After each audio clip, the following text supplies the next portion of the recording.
nocturna y comprometernos con la seguridad. Vota Todos 70. Quito, no te duermas. Concejales, CNE 2019. Fin de espacio promocional y publicitario. 8:14. Bueno, estamos viendo muchísimas fotografías de Cuaresma. Y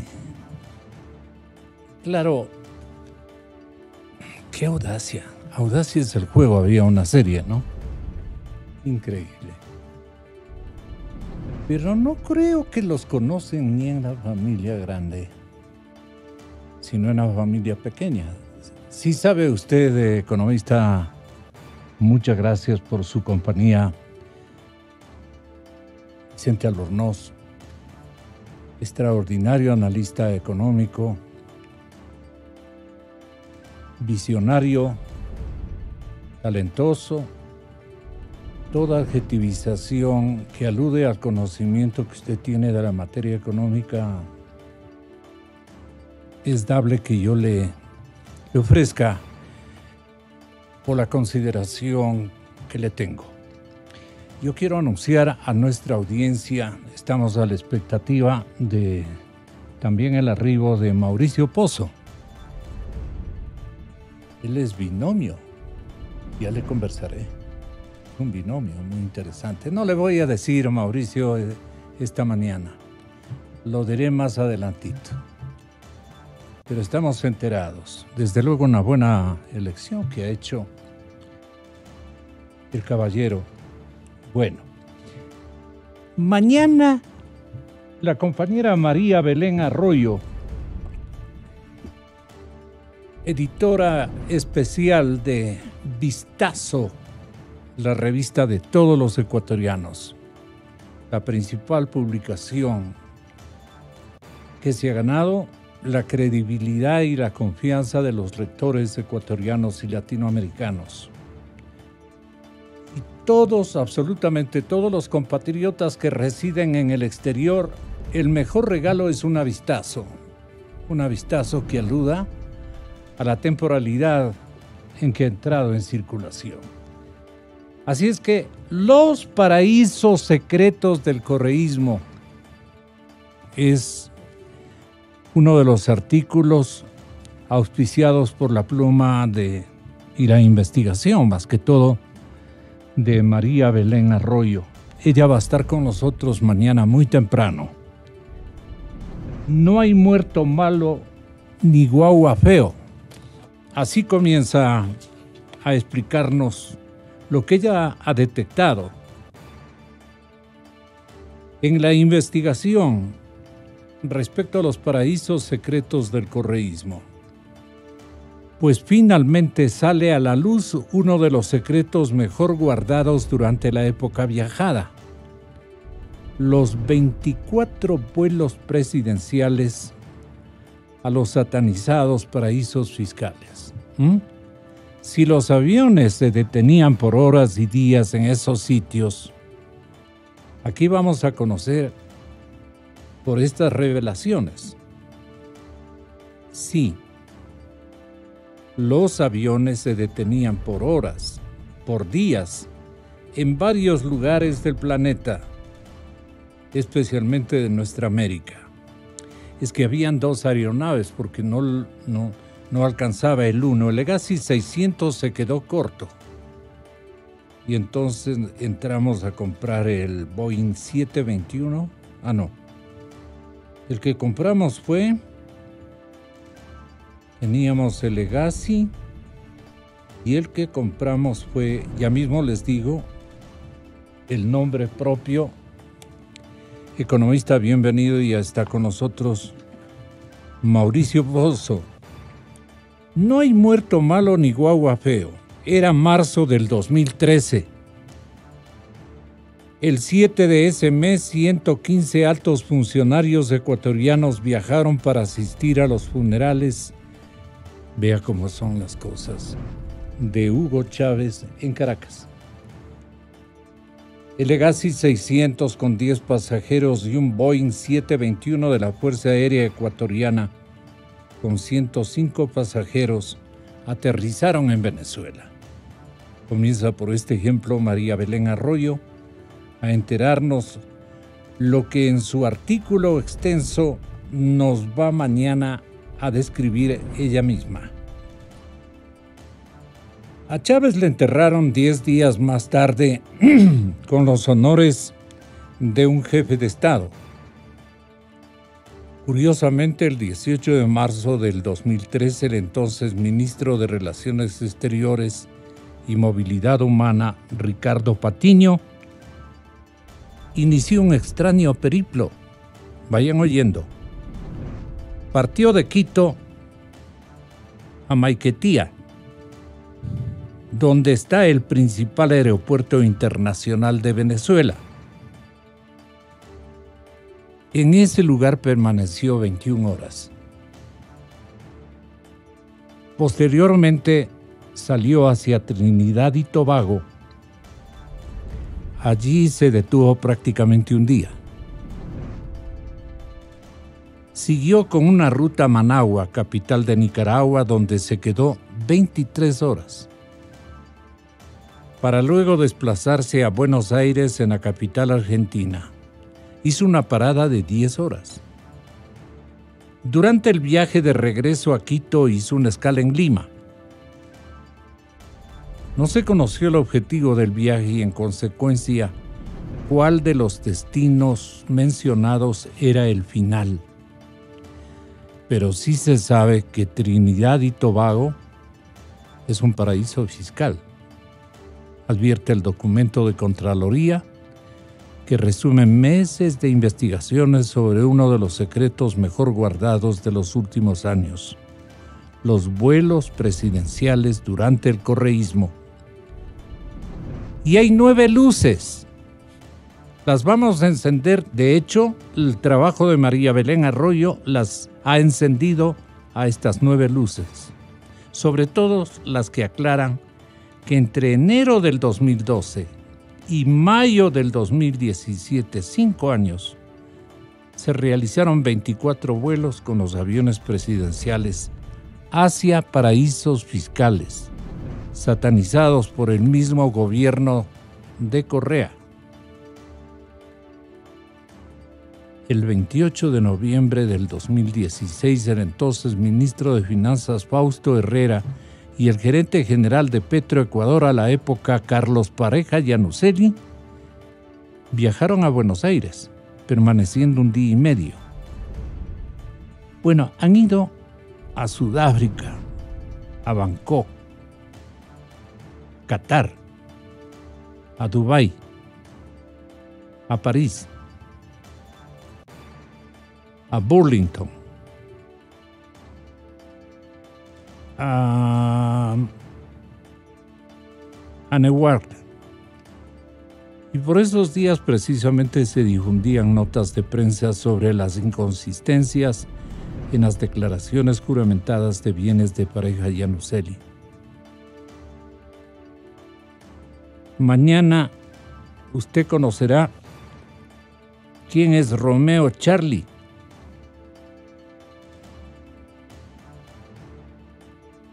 En el lenguaje radiofónico, Romeo Charlie, a bordo, decían los capitanes. Romeo Charlie a bordo. Eran las siglas de Rafael Correa, Romeo Charlie. Y las de Ricardo Patiño eran Romeo Papa. Romeo Papa. Para su transportación aérea, el expresidente contó con 2 naves específicas. Ya lo dije, el avión ejecutivo Embraer Legacy 600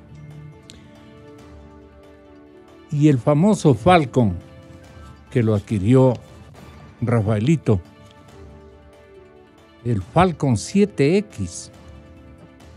Tenía una matrícula, la FAE 052, espiona.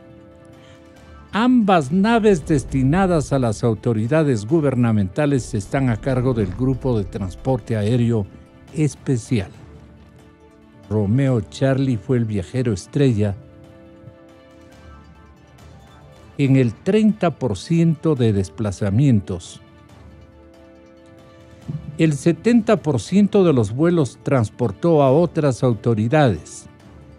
El rey de los viajes fue el canciller Romeo Papa, con el 34%.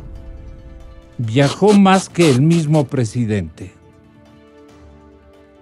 Y el vicepresidente captó el 17% de los viajes y los ministros los restantes desplazamientos. Ya viene la nueva canallada y cortina de humo. Los aviones presidenciales. Contraloría está armando el muñeco de supuestos viajes a paraísos fiscales. Una vez fueron a Guyana, esto decía el presidente, el expresidente Correa. A Guyana viajaron sin lista completa de pasajeros ni peso exacto del equipaje. ¿Qué datos existen en esta crónica de investigación? Pues mañana la conocerán de su propia voz. La autora de esta crónica de investigación con reportes que ustedes conocían, María Belén Arroyo, editora de la revista Vistazo, un anticipo simplemente. Ahora cuento con la presencia del gran economista Mauricio Pozo y del gran economista Vicente Albornoz. Señores economistas, bienvenidos, muy buenos días. Ecuador está reduciendo los puntos de riesgo país. Ayer leí uno de 600 puntos y pico que han logrado reducir. Comenzaron con 232 puntos. Y ayer leí que ya estaban en 600 y pico de puntos de riesgo país a la baja, ¿no? Obviamente esto debe ser bueno, pero Mauricio, ¿también es cierto? ¿Cómo se puede uno ubicar de que es una información realista y obviamente certera? ¿En dónde podría uno encontrar estos datos? ¿En qué tipo de mediciones y de qué organismos? No sé. Buen día. Muchas gracias, Gonzalo. Buenos días. Gracias por la invitación. Gracias, saludos Vicente, por estar a Vicente, aquí. Que estamos juntos aquí en la mesa. Primero señalar que la información del riesgo país es factible de recabar de varias fuentes de información. Las calificadoras de riesgo tienen esta información, bancos de inversión publican esta información. El Banco Central del Ecuador también tiene esta información, es decir, las fuentes son variadas y de distinto origen. Pero lo de fondo es entender. ¿Dios verdadero? Sin duda alguna, hay formas de cálculo preestablecidas, puede haber alguna variación metodológica en una u otra, pero lo importante, inclusive más allá del número per se, es la tendencia del indicador. Esto lo que hace es simplemente incorporar en el valor del índice de riesgo país la percepción que tiene el Ecuador en la economía internacional, cómo nos ven afuera. Uh-huh. Si le ven a un país que está mejorando su manejo económico, un país que tiene menos riesgos, por ejemplo, de incumplir sus obligaciones externas, si ven un país que tiene ingresos un poco más estables porque, por ejemplo, el precio del petróleo se ha estabilizado alrededor de cierto precio y las estimaciones van por esa línea, le premian con un menor riesgo. Caso contrario, le castigan con un mayor riesgo. Y efectivamente, una vez que el país ha entrado en un proceso de negociación para concretar un acuerdo con el Fondo Monetario, el mercado internacional le ha otorgado un menor riesgo y por lo tanto el riesgo país se ha reducido y por eso es que ha bajado de la barrera del techo de los 700 puntos. No sé a cuánto esté el día de hoy, pero seguramente estará cercano a, y esto obviamente es bastante distinto a lo que observamos hace no mucho tiempo atrás, donde el riesgo país superó los 800 puntos, yo diría se acercó a los 900 puntos, y esto obviamente es una buena señal del mercado, porque esto lo que significa en términos sencillos es que el inversionista que quiere ponerle plata al Ecuador está dispuesto a tener un menor rendimiento, porque es un país menos riesgoso, o si el país el día de mañana quiere levantar fondos de afuera, le van a prestar a una menor tasa de interés, porque es un país menos riesgoso. Entonces esto sin duda alguna tiene múltiples beneficios. Esto solamente fíjese usted, un punto en una colocación de $1,000 millones, estamos hablando de $100 millones menos en intereses.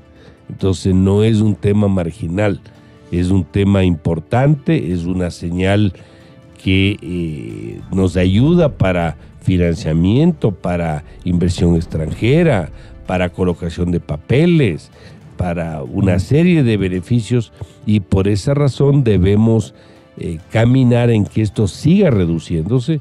El Ecuador todavía tiene un riesgo país que más o menos duplicaría el promedio de América Latina, y no estamos ni de lejos cercanos todavía a los riesgos que tiene, por ejemplo, Chile, que está alrededor de los 200 puntos o algo menos, y algunos otros países que están por alrededor de 250 o 300 puntos, que es lo que nos exigen para poder invertir en el Ecuador. Solo para resumir, si a usted le pagan afuera el 3 o el 4% y el riesgo país es de 700 puntos, el inversionista le pide el 3 que le paga afuera más 7 puntos porcentuales de Ecuador, es decir, le exige al menos 10 para que usted pueda recibir, por ejemplo, financiamiento internacional. Esa es la explicación en sencillo de lo que significa. Pero sí, yo le agradezco muchísimo, pero también hay un engendro que podría retornar con una mala elección que ejercitemos todos los ecuatorianos por desconocimiento o por mala fe. Hay gente que se disipa cuando hace brutalidades en actos eleccionarios o de escogitamiento de temas puntuales, como por ejemplo que el Consejo de Participación Ciudadana sea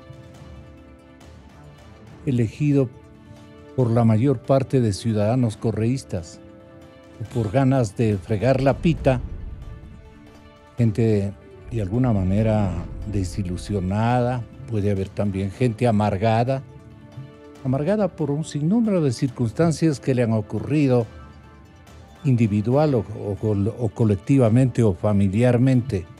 Le ha ido mal y de adrede busca que vengan correístas a integrar el Consejo de Participación Ciudadana.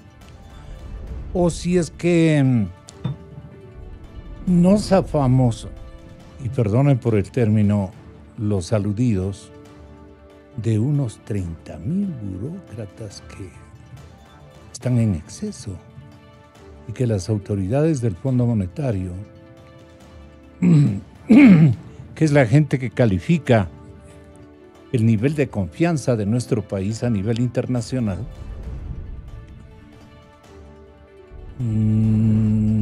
resuelve que con 30,000 burócratas en exceso esta economía no va a tener ningún tipo de solución. O digamos que no hemos cumplido con disciplina en el gasto,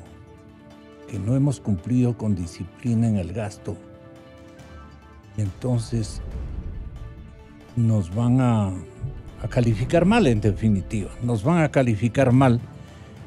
y entrampados como estamos en un sinnúmero de problemas, vamos a caer en una suerte de desconfianza internacional a través de los organismos. Entonces, ¿qué debemos advertirnos, señor economista Vicente Albornoz? Profesor Albornoz, muy buenos días. Muy buenos días, Gonzalo. A ver, yo sé que usted y Mauricio son personas muy ordenadas, muy decentes, muy muy buenas y nunca se han ido de farra loca. Estoy seguro que nunca lo han hecho. Pero el Ecuador sí se ha ido de farra loca. Y después de la farra loca, después de los excesos de la farra, viene una cosa desagradable que se llama chuchaqui. Estoy seguro que ni usted ni Mauricio han vivido alguna vez un chuchaqui, pero existe un fenómeno muy desagradable que se llama chuchaqui. Y es todos los excesos de la farra se pagan ahí. Pero verá, el problema ahorita es que el Ecuador ni siquiera está en el periodo del chuchaqui.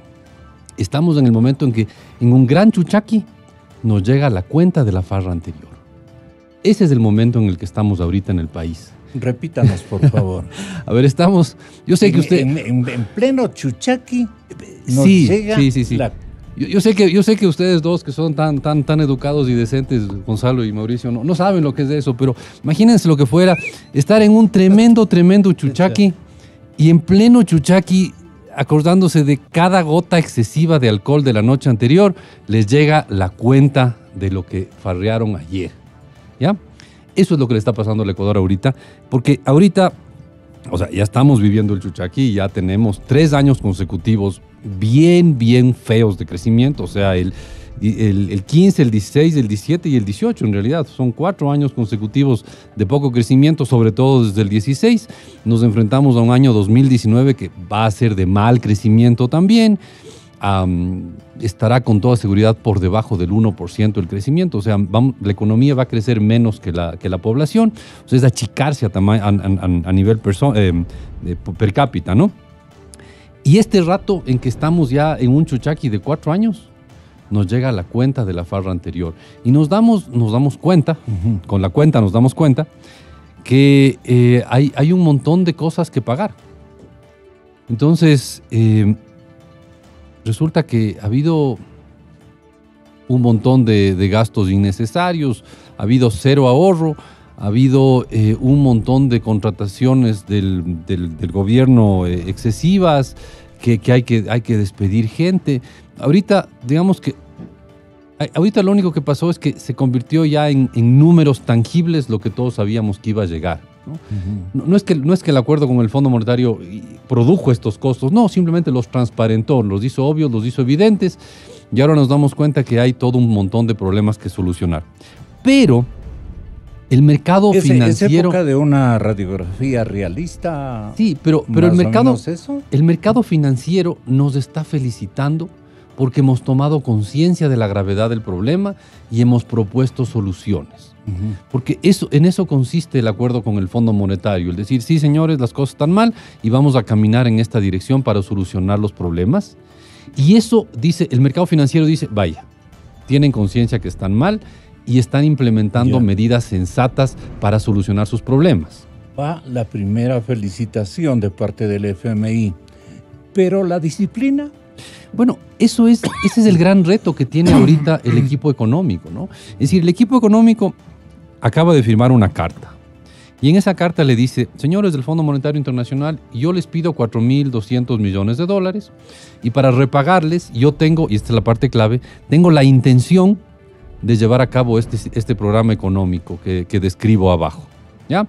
Y describen un programa económico detallado. Y como es una carta en la que se expresa una intención, es una carta de intención. Ese es el concepto de lo que se le mandó al Fondo Monetario. Entonces, ahora hemos declarado nuestra intención de solucionar los problemas económicos de tal y tal manera. Ok, hay que pasar de la intención al hecho. Ese es este momento. ¿Hay un cronograma para el fiel cumplimiento? Hay un cronograma en cuestión de un año, en los próximos 12 meses, el déficit del sector público tiene que achicarse en números redondos en $1.500 millones. Y el siguiente año otra vez, y el siguiente año otra vez. O sea, hay que achicar este hueco en cerca de $5.000 millones en un lapso de 3 años. ¿Y eso es fácil de hacerlo, economista Pozo? Bueno, nada es fácil cuando hay excesos acumulados durante tantos años. Aquí, por lo tanto, se requiere la convicción política y la decisión del gobierno de tomar las acciones que correspondan. ¿Lo ve al presidente Moreno con ganas de ser extremadamente cumplidor y disciplinado? Existen algunas acciones del pasado reciente que a uno le vuelve un poco escéptico de las cosas, pero el no hacer lo que debe hacerse le va a generar un problema mayor al gobierno. Por eso yo me inclino a pensar que, a pesar de que el pasado reciente no le favorece al gobierno porque da retro en unas decisiones, se demora en tomar otras decisiones, el programa nunca fue integral sino parcial, etcétera, etcétera. Es que tiene que cuidar también la parte política. Tiene que cuidar, pero cuando usted se tiene cuida... mucho enemigo y adversario. El problema, González, cuando usted gigantón, se cuida demasiado en la parte política, la parte económica le termina comiendo la parte política. ¿Ya? Entonces eso, no quiero decir qué es lo que le pasó a Mawad, pero algo parecido sí le pasó. Recuerde usted que él iba por la parte política y terminó la parte económica desbordándole y terminamos como terminamos. No digo que eso es lo que está pasando, simplemente estoy dando un ejemplo. Pero podría llegar. Claro que sí, pero por eso es que para el tema de la ¿Y cómo conversación, disciplina al presidente si de disciplina se trata la consideración al área política que también le otorga oxígeno de permanencia en Carondelet? yo le voy a decir algo, nunca va a haber el momento idóneo y óptimo para tomar decisiones económicas. Siempre van a haber argumentaciones que digan este no es el momento, que ya vienen las elecciones seccionales, que pasado mañana viene el referéndum, que tras pasado mañana hay que elegir legisladores, que más allá hay que elegir autoridades de gobierno de entidades autónomas, etcétera, etcétera. Nunca va a ser el mejor momento para tomar las decisiones. Y si vamos por eso, nunca van a tomar las decisiones si vamos a poner siempre el tema político. Yo no digo que no tengan que ver, por supuesto que tienen que ver. Pero usted puede combinar estrategias. Pero yo creo que hay cómo ir marcando la cancha, Gonzalo, porque si no se marca la cancha, el lado político le supera al lado económico, y el tema económico, cuando ya realmente se presentan los problemas reales, le termina también comiendo el aspecto político y termina sin pan ni pedazo. Porque ni tiene respaldo político, Nos ha pasado, ¿no? Ni tampoco tiene respaldo económico. Entonces, nos ha pasado. Por eso es que tiene que tomar la decisión cuando corresponda, y cuando corresponde en las formas, en la magnitud y en la dirección que se requiere que se adopte.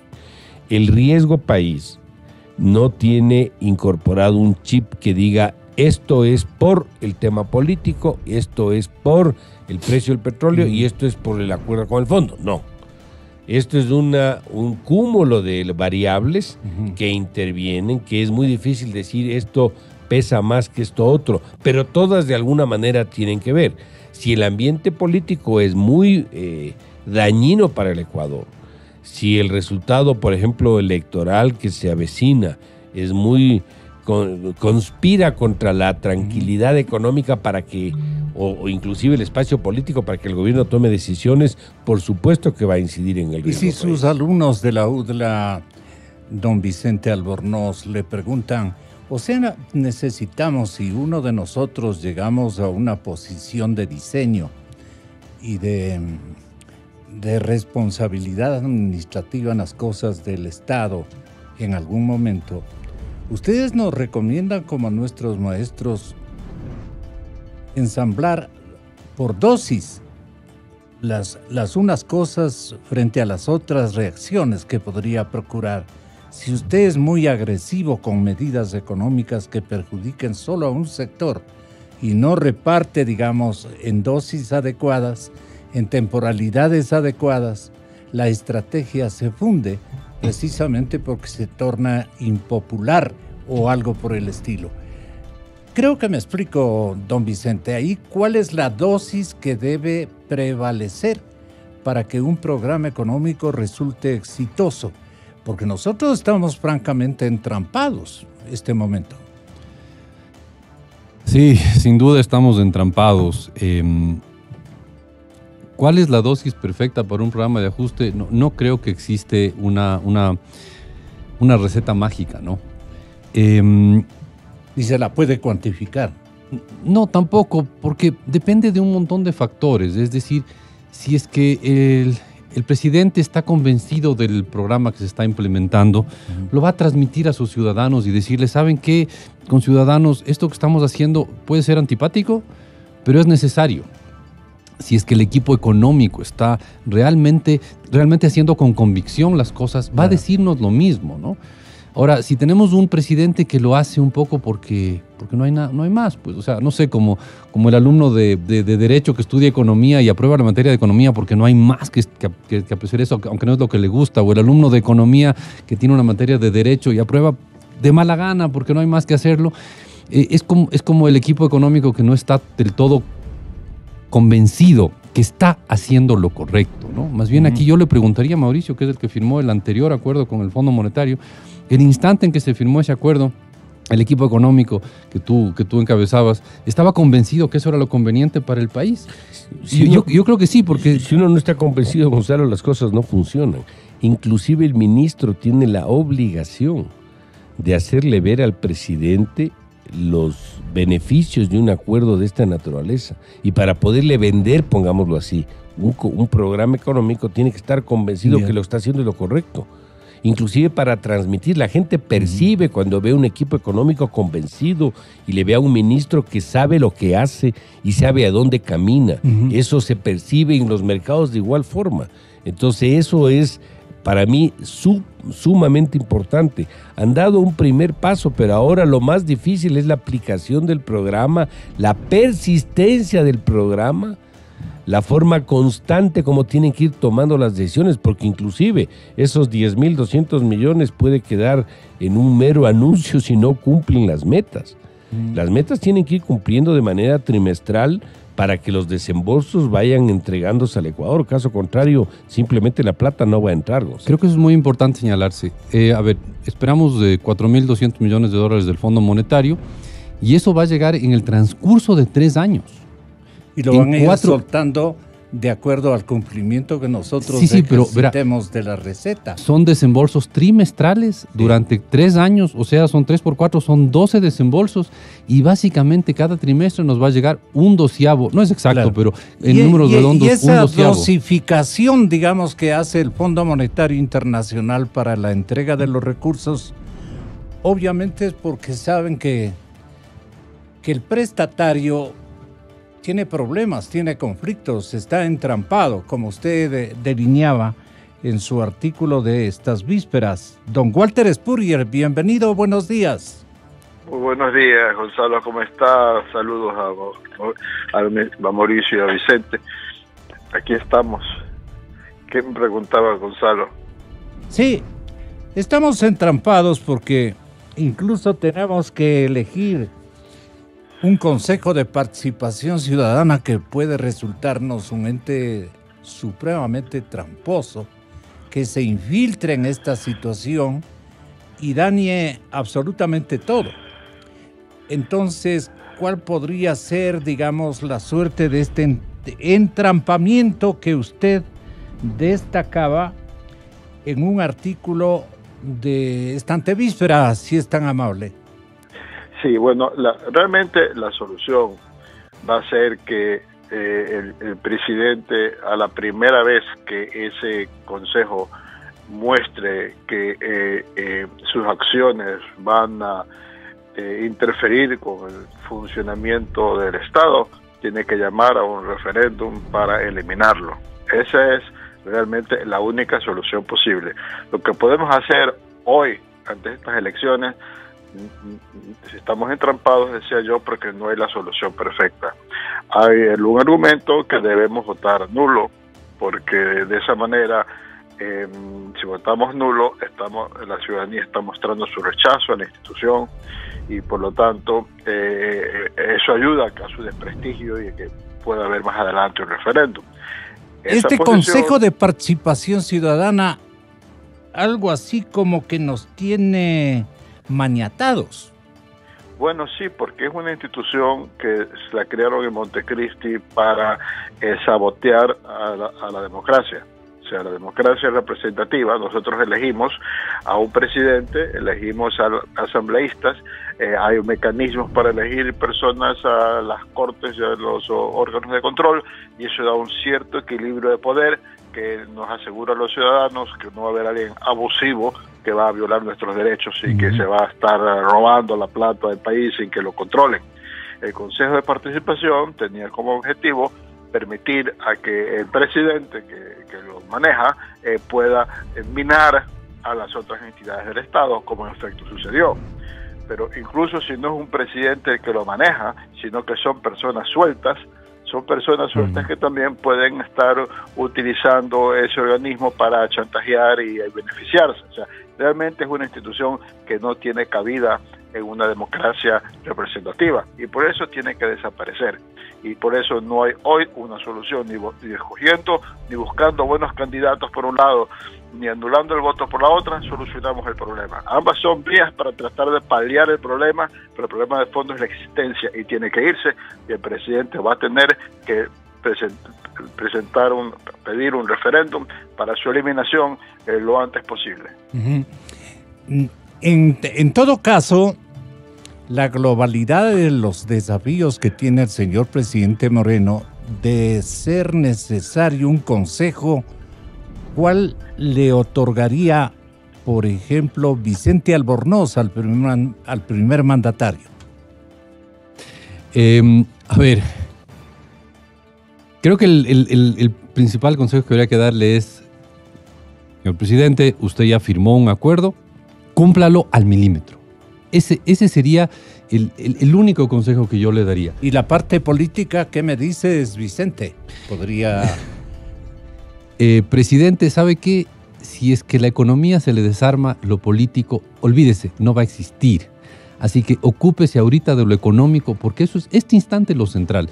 Porque el problema político que tenemos ahorita no existiría si no hubiera una crisis económica de 3 años, de 4 años en la práctica, ¿no? No existiría ese problema político si estuviéramos con la economía boyante y creciendo, si estuviéramos, no voy a decirle como Suiza o como Finlandia, si estuviéramos como Colombia o como Perú, estaríamos políticamente mucho menos apretados. Presidente, cámbiele la mala fama al Ecuador. Ecuador tiene mala fama en los mercados internacionales. Tiene la fama de que firma acuerdos y no los cumples. Presidente, cámbiale la fama al país y lo que firmó, cúmplalo a rajatabla. Y asesórese de los asesores políticos que le permitan implementar el plan económico. Si los asesores políticos le están diciendo, presidente, no, cambie de asesores. Encuentre gente que sea capaz de encontrar cómo aplico lo que el país necesita. Porque la política es eso, es el arte de lo posible. Entonces, ¿qué es lo que necesita usted de asesores políticos, presidente? No unos señores que vivan diciendo, ya viene el lobo, ya viene el lobo, ya viene el lobo, sino unos señores que le ayuden a cómo implemento esto que el país necesita. Así como el buen padre, la buena madre que sabe cómo darle el remedio al guagua. Así necesitó a alguien que sea capaz de convencerle al país, de transmitirle al país la necesidad de lo que estamos haciendo, porque presidente, lo que usted está firmando en ese acuerdo es correcto, es lo que el país necesita y ahora lo único que necesitamos es que usted le ponga pasión para que eso se vuelva una realidad y de aquí a 3 años esperemos tenga efecto este remedio antipático y salgamos de este periodo tan feo de atoramiento, resultado de 10 años de despilfarro. Y Mauricio, ¿usted qué consejo me daría, presidente Moreno? No sé si llamarle consejo o darle una opinión, pero lo que sí le podría decir, Gonzalo, es que las autoridades públicas, más aún el presidente de la República, tienen que estar dispuestas a asumir los costos de sus decisiones. Las decisiones en la esfera pública no siempre son simpáticas, muchas veces son muy antipáticas. Imagínate. Y muy costosas en lo personal. Pero si es para beneficio del Ecuador, si es para beneficio del país, tienen que tomar las decisiones. Para mí no fue nada fácil. Imagina, en mis manos está la situación futura de 30,000 burócratas que dicen ustedes que están en exceso. El problema está ni siquiera yo le diría que son 30,000, yo creo que es bastante más que eso. Pero para el peso del gasto en salarios el año 2002, 2003, era de aproximadamente 4.5% del PIB. Ese mismo valor ahora es del 9.5% del PIB. Es decir, si comparamos con el tamaño de la economía de cada fecha, hay un crecimiento desmesurado. Y el gran problema de no tomar una decisión ahí es que va a llegar un momento en que el ministro de Finanzas se va a acercar donde el presidente y le va a decir, presidente, no puedo pagar este mes ni a los militares, ni a las enfermeras, ni a los médicos, ni a los profesores. ¿Qué hago? Ahí sí va a haber problemas de otra naturaleza. O cuando le diga no puedo transferir la plata a los gobiernos seccionales y los gobiernos seccionales no pueden retirar la basura de las ciudades. Ahí sí va a haber problemas de otra naturaleza. Entonces no lleguemos a eso. ¿Qué dices Por eso tú, es que Walter? hay que tomar las Le dice el decisiones presidente, que ¿no? correspondan. Adelante. Bueno, en efecto, ¿no? Yo sí pienso que las autoridades económicas deben decirle al presidente la realidad, es decir, vamos a tomar estas medidas, van a haber estas consecuencias, va a haber que un primer paso cuando tome estas medidas podemos estar teniendo una recesión y que el presidente ya sepa de antemano y que su compromiso que él toma para adoptar las medidas, no diga después, pero no me contaron, no me dijeron que la situación a veces se iba a poner tan complicada, ¿no? Él tiene que tener muy claro qué es lo que va a pasar, el desempeño de la economía, posibles problemas que pueden haber con la toma de las medidas y cuáles las perspectivas de mediano plazo para salir del problema. Y luego, si en efecto, él tiene que comprometerse con esas medidas y tiene que ser firme y tiene que mantener la vigencia del programa que ya ha aprobado. Supongo que eso ya sucedió, el presidente anunció lo del programa, ya debe saber qué es lo que va a hacer en el resto de su periodo y mantenerse firme y no dar un paso para atrás. ¿Cómo recupero el dinero que se han robado? Mauricio Pozos, tenga la bondad. Le cogí con la polla más complicada. Sí. Gonzalo, estas no son decisiones, como usted entenderá, que caen estrictamente en el campo económico. Esto cae bastante más en el ámbito legal, donde se pueden ejecutar esas acciones. Yo creo que para responder su pregunta, el gobierno tiene que dar todas las facilidades necesarias de información, inclusive de logística, para que se pueda encontrar la forma de recuperar la plata mal habida de muchos funcionarios públicos. Es que ahí está la solución. Si es necesario apoyo internacional, pues habrá buscar ese apoyo internacional. Hay empresas afuera, hasta donde yo conozco, especializadas, por ejemplo, en hacer una suerte de seguimiento de la ruta del dinero. Existen empresas que conocen de esos temas y entiendo que el gobierno sabe de esto y que está también en la misma dirección. Aquí lo que pasa es que la ciudadanía ya espera ver resultados, ya quiere ver cabezas aquí y quiere ver que la gestión empieza a dar frutos.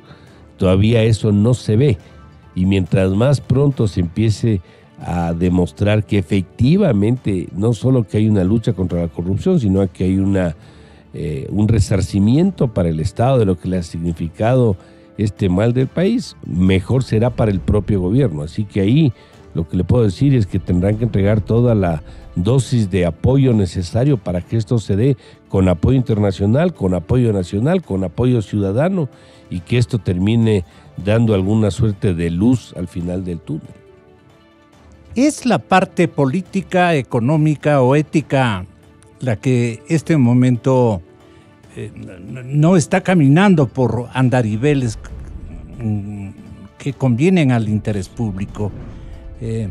¿Cuál incide más y cuál puede terminar con la estabilidad económica en nuestro país, que generaría una inestabilidad política terrible, como ya hemos visto en el inmediato pasado, Vicente? A ver. Si no cumple usted la parte económica, correcto, se complica la parte política. Y si se va en lo correcto con la parte económica, se complica la parte política. Sin duda. A ver, no creo que haya que dar prioridades a lo uno o a lo otro. Hay que avanzar en ambos campos. En ambos campos, el Sí, paralelismo, sí. ¿qué gestaría? A ver, ¿Qué debería gestar? Pero yo sí creo que este momento lo central es lo económico, porque es la bomba de tiempo que hay que apagarla. Y si es que no se prioriza lo económico, va a explotar. Y olvídese lo político, lo ético, olvídese de todo lo demás, va a ser, ignore todo lo demás, va a ser irrelevante por el rato que explote la bomba de tiempo que es lo económico. Entonces yo creo que hay que darle prioridad a eso. No hay que darle exclusividad. Sí prioridad, no exclusividad. Porque yo creo que al final, a la larga, lo más importante es lo ético. A la larga. No ahorita. Hoy miércoles hay que trabajar en lo económico, ¿ya? Pero a la larga lo más importante es lo ético. Y yo creo que en el tema de recuperar los fondos que nos han robado a los ecuatorianos, creo que hay dos pasos que hay que separarlos. Uno, ubicar ese dinero. Es importante que los ecuatorianos sepamos, a ver, fulano de tal que fue ex ministro de tal cosa, tiene tantos millones depositados, me invento, en Dubái. Eso necesitamos saber los ecuatorianos. Tiene que haber un baño de verdad en eso. Que nos enteremos cuánta plata tiene el ministro fulano, el ministro sutano, el director de esto, el gerente de aquello. Eso ya sería importantísimo, porque en el Ecuador podríamos señalar con el dedo, tú tienes 10 millones escondidos en Dubái. Y otra pelea, mucho más complicada y mucho más difícil de ganar, es que ese dinero regrese al país. Son dos fases. Uno, ubicar el dinero, y dos, traerlo. La parte de ubicar es relativamente viable. Perdona que le interrumpa, economista. El tema es que si todos los ecuatorianos leemos el artículo de investigación que yo estoy ponderándolo, será conocido el día de mañana a primera hora en este informativo, de parte de su autora, María Belén Arroyo, editora especial de la revista Vistazo. Aquí da en detalle hacia dónde volaron. Sí, pero yo quiero saber a nombre de quién está la cuenta y cuánto es el saldo. Eso es lo que queremos saber los ecuatorianos. Y poder decirle al ministro fulanito. Pero si no, ni siquiera han hecho un doble recorrido o han repetido un itinerario que describe María Belén con lujo de detalles donde se llevó el dinero robado, pues clarísimamente. Nunca nadie, ni la administración Moreno ni la anterior administración Correa, hicieron. ¿Cómo van a ser los mismos que llevaron el dinero? A ver. Ahí está la parte labrada, por eso es que les pregunto de esta manera, sí teatralizando las cosas para facilitar un poco. Sí hay manera de contratar gente experta en seguirle la ruta a la plata. Entonces la plata se depositó aquí, se transfirió allá, se transfirió allá, y eso ya nos permitiría hacer el castigo social, de decirle a cada uno de los exfuncionarios, tú robaste tanto, tú tanto. Está aquí con punto y seña los paraísos secretos del correísmo. Finalmente sale a la luz uno de los secretos mejor guardados durante la época viajada.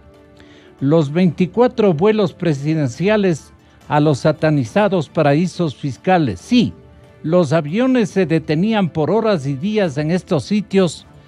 Según aquí revelamos, dice, claro, sería un asunto de por lo menos 30 minutos leerles todo digamos, toda la investigación cumplida periodísticamente por la distinguida editora de la revista Vistazo. Y de allí no pueden decirle absolutamente nada porque está con fechas, con cálculo de horas, con revelaciones importantísimas a dónde fueron a dar. A paraísos fiscales, a los bancos o agencias establecidas en conocidos paraísos fiscales. Entonces, ¿qué más podemos aspirar de este desafío cumplido por la administración de la revista Vistazo, no la administración Moreno? Gonzalo, ¿cuándo va a estar entrevistada la periodista de Vistazo? Mañana. Mañana aquí en esta radio, a las 7 de la mañana. Sí. Estaremos todos ahí sintonizando esta radio para oír la entrevista a la señora.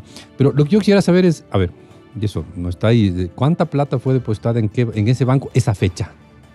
¿En la cuenta de quién? No, pues ¿Y por dónde caminó? Tenían que abrir las maletas que llevaban. No, pero es que ahí eso se puede ir descubriendo. Y ese es el primer paso. Y después ya entra una pelea muchísimo más complicada para ver si es que esa plata la recuperamos. Pero al menos que sepamos todos. Pero estas pistas que da la prensa ecuatoriana ya está muy bien, pero falta información para poder señalar con el dedo y decir, tú tienes 10 millones depositado en tu cuenta.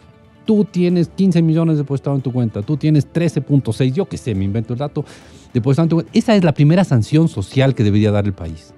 Y la segunda ya es la sanción jurídica de tratar de recuperar ese dinero, lo cual supongo que se necesitará equipos enormes de grandes abogados. El Departamento del Tesoro de los Estados Unidos debe saber. Lo que ocurre es que depositan pero no depositan en Estados Unidos, pues depositan en los Emiratos Árabes Unidos, claro. en Qatar. Usted sabe que el SRI aquí en el Ecuador puede registrar los movimientos de las cuentas nuestras en bancos de aquí del Ecuador. Claro. Ellos tienen esa información. Claro. Yo afuera no sé, en los paraísos fiscales o en otros que no sean paraísos, pero que estén fuera de la esfera, no sé si haya la posibilidad legal de levantar sigilo para conocer esa información. Eso yo no sé, Gonzalo. Cuestión de contratar unos detectives privados. Esos tendrán que ver cómo lo manejan, porque los bancos de estos, si algo venden, es la privacidad del depositante. Obviamente. Entonces, el que se pueda levantar eso para conocer quién es el que tiene la plata ahí, cuándo lo tuvo, porque también usted puede haber abierto la plata y después ya lavó, pues, empezó a comprar activos en cualquier parte del mundo y el saldo ahora ya es de una cifra distinta, claro, al valor original. O sea, terrenos, edificios Maseratis o lo que sea. Claro, y se lavó esa plata. Dice don Walter Spurrier, ¿economista? Sí, bueno, en efecto se puede. Ahora yo pienso que el Ecuador acaba de firmar un acuerdo, una convención internacional de la mayor parte de los países, sobre todo ahí están los europeos,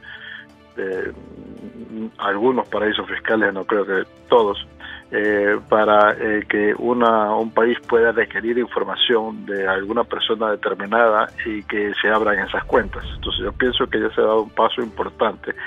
El mundo está en camino a la eliminación del sigilo bancario y a poder obtener información de cuentas de todos los ciudadanos en todas partes del mundo. Siempre hay sitios que se demoran más en abrirse, pero estamos yendo en ese camino. Ahora, algo que no hemos mencionado y que es más importante o es tan importante, es que una vez que se determine quiénes se han robado plata, hay que determinar quiénes dieron esas coimas. Entonces el punto es que el dinero que hemos perdido no es solamente lo que han recibido los funcionarios, que como Vicente estima que son tipo 10, 15 millones, yo estoy de acuerdo con él, 10, 15 millones que pueden tener, pero nosotros hemos perdido miles de millones de dólares. Claro. Entonces, cuando se hace cuando se contrate, y todos los contratos que tienen que ver con la refinería del Pacífico, se han gastado más de 2.000 millones de dólares, y lo que hay es un lote con servicios, pues habría que determinar no solo quiénes recibieron coimas, sino quiénes hicieron las obras y cuánto debieron haber costado esas obras, porque en el momento que van a pagar una coima hay una contrapartida de que el funcionario no le controla los sobreprecios, no le controla las obras mal hechas, y ese ahí está el grueso del perjuicio. No es lo que se lleva el funcionario únicamente ni principalmente. Por lo tanto, el paso al que hay que ir es que a esas empresas hay que pedirles una indemnización que puede ser de cientos de millones o más en algunos casos. Entonces, hacia eso es donde deberíamos ir, que nos restituyan lo que nos han robado, dándonos una obra mal hecha, cuánto debe haber costado lo que se hizo en la refinería de Esmeraldas, o en la del Pacífico, o la del Pacífico, peor, y en la de Esmeraldas y en Machala, ahí o en Monteverde, o en las centrales hidroeléctricas. Entonces hay que establecer qué perjuicios nos han hecho, cuánto plata se han llevado mal por haber entregado una mala calidad de trabajo y haber puesto sobreprecios, y nos tienen que dar una indemnización. Hacia eso tenemos que ir. Algunos países ya lo están haciendo en relación con el caso de Odebrecht, y habría que ir por ese camino. Ahí es donde se podría recuperar más dinero. Los paraísos secretos del correísmo, o sea, están ubicados por lo menos tentativamente. Le pregunto Sí. a Walter. Sí, probablemente... Imagínese que María Belén Arroyo describe que vuelos de cortesía con lista de pasajeros confidenciales, algunos sin información del peso exacto, transportaban carga, maletas. Entonces, ese registro solamente en un esfuerzo periodístico se ha podido establecer los destinos, las temporalidades que las aeronaves permanecían en determinados lugares o las rutas que seguían. Pero claro, ya sabiendo los destinos, las rutas, las demoras, los viajes y quiénes iban, ¿por qué las autoridades judiciales no hacen comparecer a todos los actores? Digamos, pilotos, digamos, los exfuncionarios, entre ellos el expresidente de la República, a que mencionen a qué viajaron a esos destinos, por decir alguna cosa. Bueno, sí, allí tenemos el problema de esta gran lentitud en la función judicial. Exactamente. No tenemos fiscal todavía. Y ha habido problemas en ese sector, ¿no? Probablemente jueces o fiscales que han sido amenazados.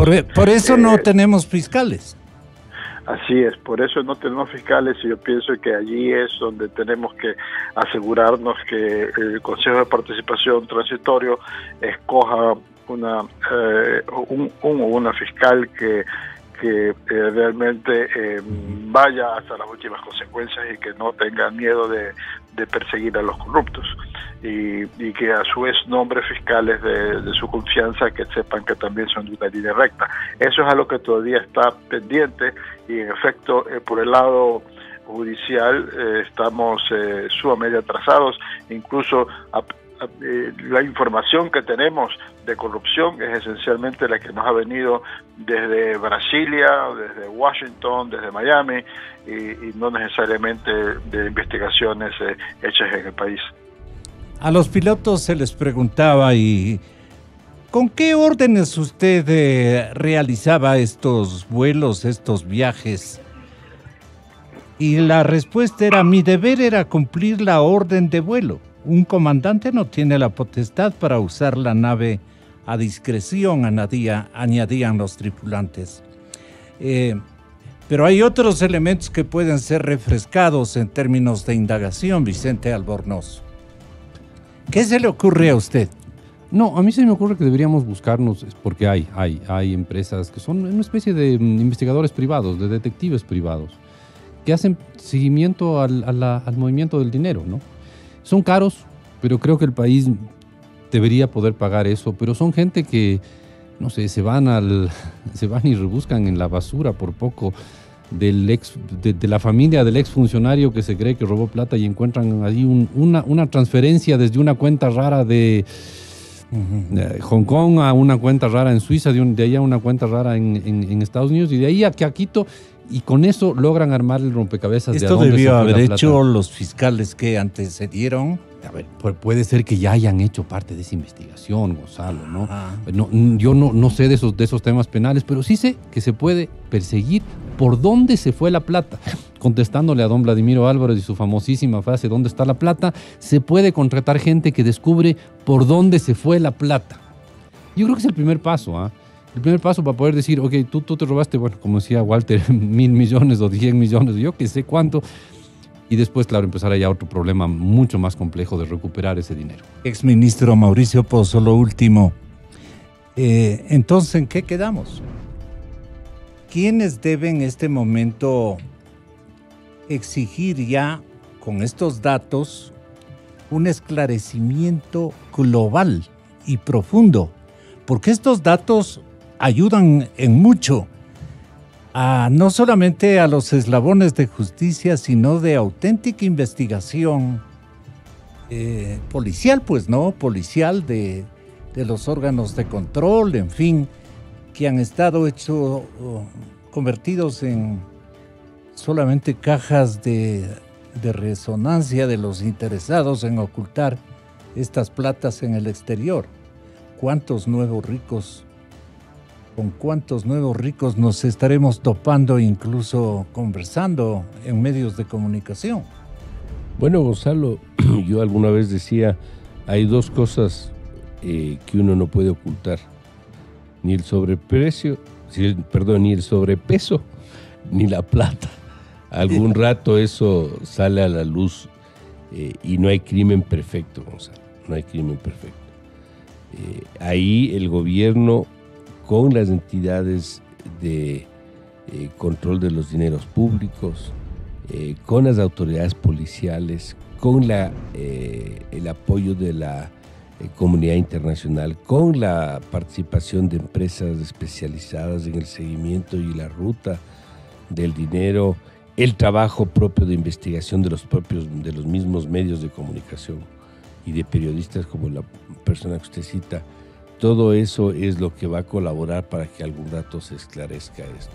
Recuerde que este no es un ejemplo en el caso del mundo único, ya ha habido ejemplos en otras partes y algún rato se descubre, Gonzalo, algún rato se descubre. Pasan años a veces, pero se termina conociendo de los dineros mal habidos. O sea, aquí no hay crimen perfecto y esto algún rato se va a conocer porque la verdad tiene que primar en algún momento y el país tiene que saber qué pasó y ojalá pueda recuperar, si no todo, una parte importante de lo que lamentablemente fue dinero mal habido. Los paraísos secretos del correísmo, mañana desde las 6:45 en la cadena Democracia. María Belén Arroyo, editora especial de la revista del magazine Porteño Vistazo, estará con nosotros desde primera hora para explicarnos mejor el desarrollo de este cuadro de investigación periodística que lo celebramos, haya tenido el éxito, si no total, para buena parte, digamos, de lo que corresponde hacer al periodismo. Lo otro ya está en manos de la justicia, está en manos del mismísimo presidente de la República, para que con estas pistas agilite, ordene y defiende el honor nacional y las platas que a él le están haciendo falta. Un poco así hay que decir las cosas, ya con sustancia, ¿no? Señoras y señores, gracias, Walter. 92.5, transmitiendo con